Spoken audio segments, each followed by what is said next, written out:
शौहर बेहद बीमार था, जिसे डॉक्टर ने भी जवाब दे दिया। उसकी बीवी बहुत परेशान और फिक्रमंद रहती थी। औरत खुदा से दुआ करती थी कि ऐ मेरे अल्लाह, मेरी जान ले ले और मेरे शौहर की जान को बख्श दे। अभी औरत ये दुआ मांग ही रही थी कि किचन में बिल्ली दूध में मुंह डाला, जिससे बर्तन गिर पड़ा। औरत घबरा गई और समझी कि मलकुल मौत आ गए हैं। ये ख्याल कि शायद मेरी दुआ कबूल हो गई, बहुत डरी और कहने लगी, हजरत इधर ख्याल ना करें, जिसके लिए आप आए हैं उसे ही लेकर जाएं, वो अंदर कमरे में पड़ा है। एक लड़की सड़क पर जा रही थी कि अचानक एक बाइक साइड से आ गई। गुजरी लड़की बोली, ओए मारेगा क्या? लड़का, मूड तो नहीं, अगर तुम कहो तो मार दूंगा।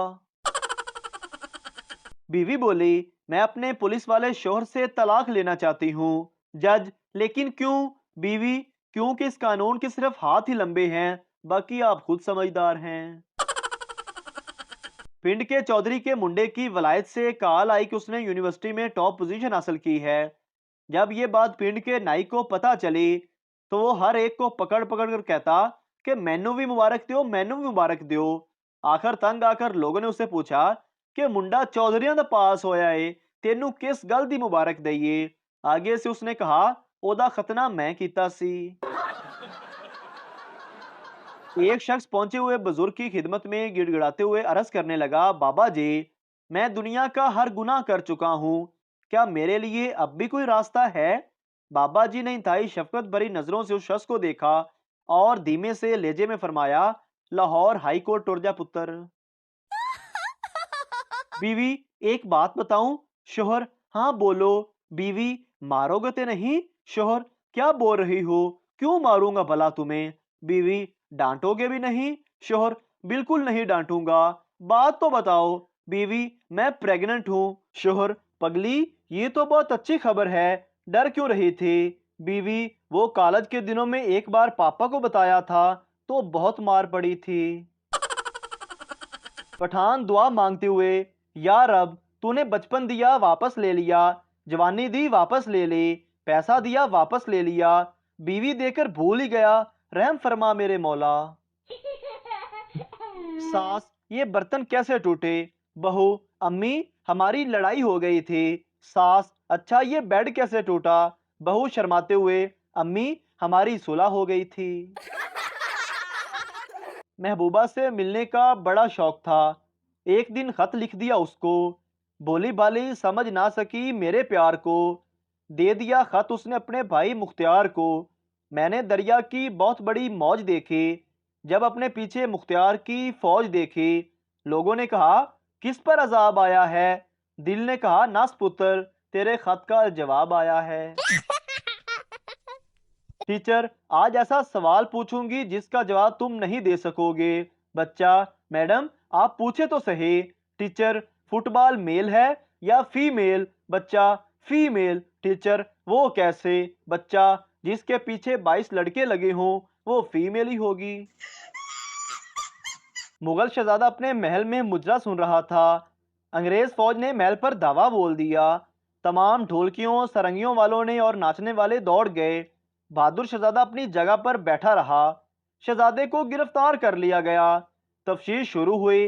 अंग्रेज अफसर ने शहजादे से पूछा कि तुम्हारे तमाम साथी दौड़ गए, लेकिन तुमने भागने की कोशिश क्यों नहीं की?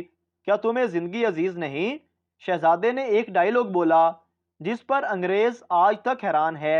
शहजादे ने कहा, जब मैंने देखा कि दुश्मन की फौज आ गई है, तो मैंने सोचा कि जान बचाने के लिए दौड़ जाना चाहिए, लेकिन वो मेरा मुलाजम पहले ही दौड़ गया जिसने मुझे जूते पहनाने थे।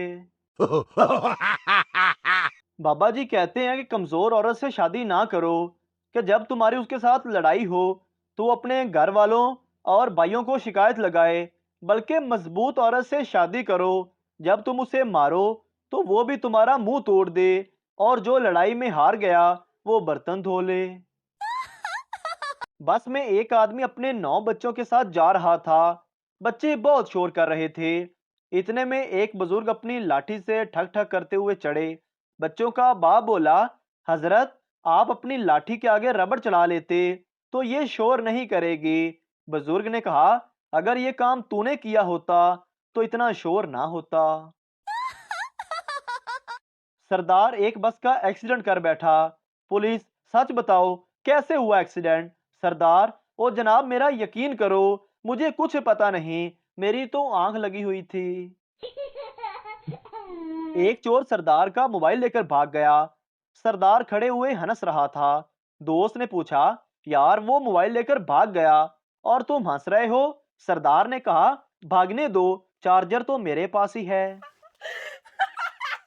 दो सरकारी अफसर लड़ रहे थे।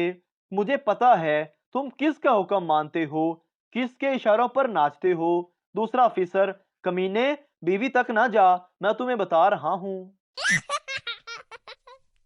कंजूस की बीवी, बस भी करो, ये टी बैग 18 दफा इस्तेमाल कर चुके हो, अब फेंक दो।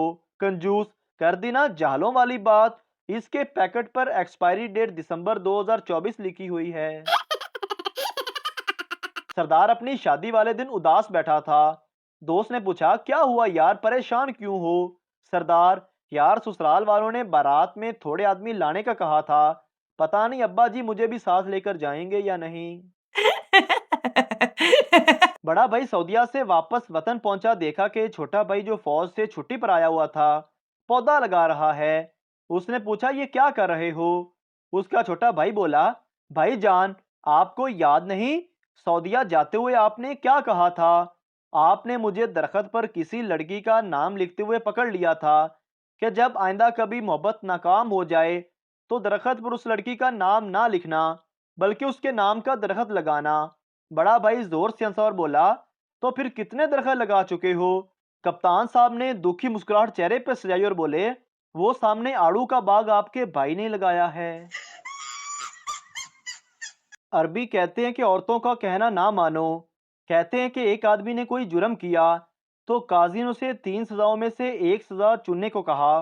पहली सजा 100 प्याज खाना, दूसरी सजा 100 कोड़े खाना, तीसरी सजा 100 दिनार अदा करना। उसने अपनी बीवी से मशवरा किया तो उसने कहा, प्याज खा लो, ये तो शहद के बराबर है।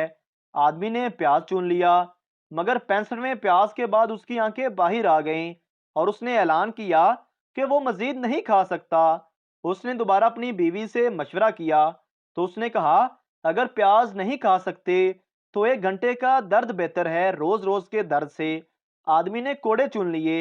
जब कोड़े की तादाद 72 तक पहुंची तो उसके घुटने कांपने लगे और वो चीखने लगा कि बस करो, मैं मजीद बर्दाश्त नहीं कर सकता। आखिरकार उसने 100 दिनार अदा किए और कहा कि वो गवर्नर से मिलना चाहता है। उसने गवर्नर से कहा, मैं आपको वसीयत करता हूँ, मेरी कब्र पर भी लिखवा देना कि जिसने औरतों का कहना माना उसने 2 गुनी और 3 गुना सजा पाई। बीवी किचन से बोली, सुनिए, मैं दिन ब दिन खूबसूरत होती जा रही हूँ। शोहर, वो कैसे? बीवी, अब तो मुझसे रोटियां भी जलने लगी हैं। शोहर, फिटे मुंह तेरा। एक पंजाबी ने पिशावर में कलाशनकोप का सौदा किया। पठान, अगर यहीं पर लेनी है तो 40,000 और अगर घर पहुंचवानी है तो 1 लाख रुपए। पंजाबी, ये लो 1 लाख और लाहौर पहुंचा दो। खान, ठीक है, घर पहुंचकर फोन करना। पंजाबी घर पहुंचकर, हाँ खान साहब मैं घर पहुंच गया हूँ। खान, ठीक है, कलाशनकोप तुम्हारे गाड़ी के नीचे बंधा हुआ है। सफर शुरू करते वक्त बीवी ने शोर से पूछा, सुनिए, क्या आपको दुआ याद है? शोर अपनी सोचों में, हाँ हाँ वही पतली सी आंखों वाली, लंबे बालों वाली, खूबसूरत सी, 41 नंबर फ्लैट में रहती है, वही ना? शोर के लिए दुआओं की दरखास्त है। मैं टीवी देख रहा था। बेगम मेरे पास आकर बैठी और प्यार से पूछने लगी कि ये टीवी पर क्या है। मैंने कहा, धूल मट्टी, सफाई ना होने की वजह से। बस फिर लड़ाई शुरू हो गई। शादी की सालगिरह पर बेगम ने कहा, मुझे ऐसी जगह ले जाएं जहां मुद्दों से नहीं गए। मैं उसे अपने वालदैन से मिलाने ले गया और फिर लड़ाई शुरू हो गई। एक दिन बेगम ने फरमाइश की कि मुझे महंगी जगह डिनर करवाएं। मैं पेट्रोल पंप ले गया और फिर लड़ाई शुरू हो गई। एक आदमी झूठ बोलने की वजह से बड़ा मशहूर था। एक बूढ़ी औरत को पता चला तो उसकी सलाह की नीयत से उसके पास गई और बोली, बेटा, मैंने सुना है कि तुम दुनिया के सबसे झूठे आदमी हो। आदमी बोला, दुनिया को दफा करें, मैं तो आपको देखकर सख्त हैरान हूँ कि इस उम्र में भी ये हुस्न, ये जमाल और ये दिलकशी। बूढ़ी औरत शर्माते हुए बोली, हाय अल्लाह, ये दुनिया वाले भी कितने जालिम हैं, अच्छे भले आदमी को झूठा कहते रहते हैं। डॉक्टर ने औरत के मुंह में थर्मामीटर रखकर मुंह बंद करने को कहा। शोर अपनी बीवी को इतनी देर खामोशी देकर बोला, डॉक्टर साहब, ये चीज किन्ने दी आंदी है। एक आदमी की शादी मोबाइल कंपनी में काम करने वाली लड़की से हो गई। शोर घूंघट उठाने लगा तो बीवी बोली, बराए मेहरबानी इस मेन्यू से इंतखाब करें।